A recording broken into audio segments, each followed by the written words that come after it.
So in my last video I mentioned that apart from the new buffies being added to this update, Mortis got a new gadget called Creature of the Night which replaced the one that increases his reload speed. Well, in that video I forgot to mention that gadgets in general got a slight rework because now some brawlers are able to aim with them, which includes Mortis, and with that in mind I figured I would not only talk about his new gadget in this video but his other one, Combo Spinner, as well to see which one is the strongest.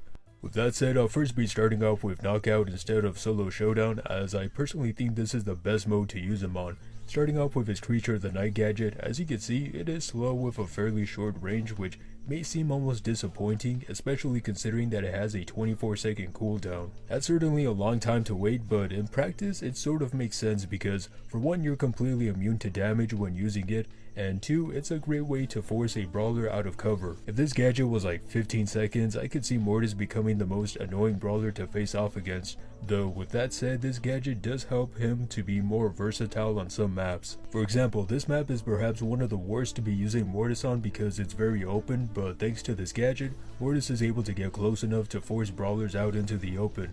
That's something that would have been difficult to do with the old Mortis, unless you were really good with him. And remember how I mentioned he's immune to damage when using it? Well, in this final battle between me and Piper, I was able to just barely avoid taking damage, and with the help of my super, I managed to survive in the end.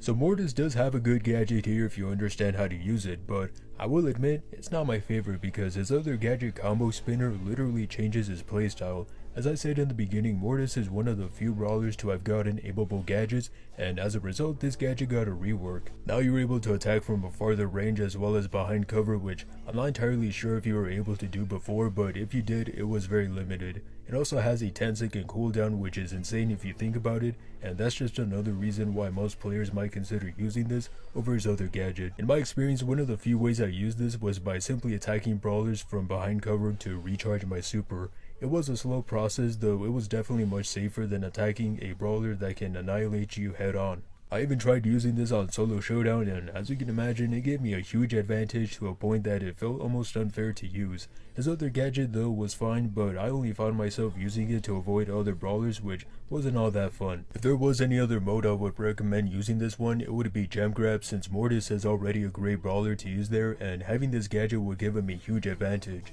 Rather than only using it to escape, I also used it to attack other brawlers, which actually worked out much better than I once thought. While I'm sure it can be a somewhat effective escape tool, his dash attacks work much better for dodging and overall control. So in my opinion, his Creature of the Night gadget is very solid on some modes, but overall I think his Combo Spinner might be the more popular option. Let me know what you guys think about this in the comments and which gadget you prefer using. Anyways, have a good day.